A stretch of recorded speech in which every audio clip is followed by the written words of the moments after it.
in 1940 and become a prisoner of war. We trusted that they had our backs.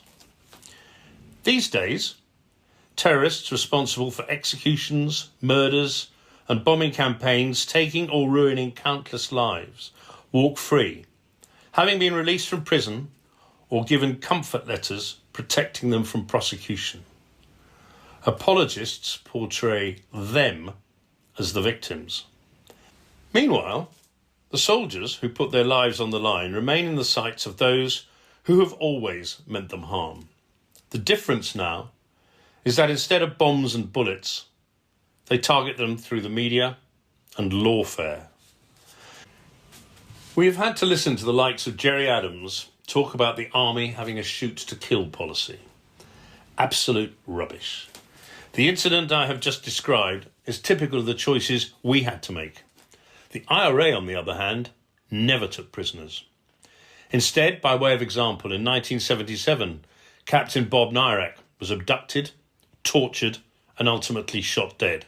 His body has never been recovered. In 1988, the IRA captured, tortured, and killed two signals corporals, Derek Wood and David Howes. Wood was shot 6 times and stabbed 4 times. Howes was shot 5 times. Their murderers were caught and convicted. They were released in 1998. The victims of Kingsmills never received justice. Were they just the wrong victims? Does that seem just to you? Today, veterans who put their lives on the line are being hounded through vexatious legal cases based not on new evidence, but on new laws and their interpretation by foreign courts. We seem to have a government big on platitudes, but not doing the right thing. An abundance of law and lawyers and very little justice. I'm reminded of General Bill Slim, the finest British general of the 20th century, who told a group of new officers, "Never forget the smell of soldiers' feet." That was in the days when marching was the usual way to move around. Feet were important, and to ensure that they were looked after, officers would conduct foot inspections. Slim was telling his new officers that they had a duty to care for their men. I'm not sure that this is still the case.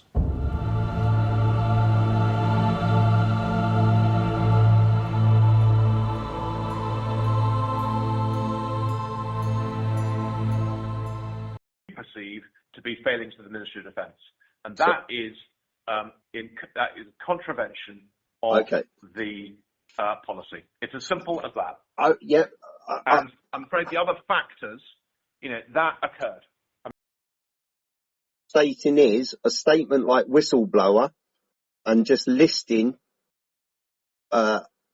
stuff what's been witnessed, let's say, like adult grooming, sexual exploitation as defined by policy, safety breaches.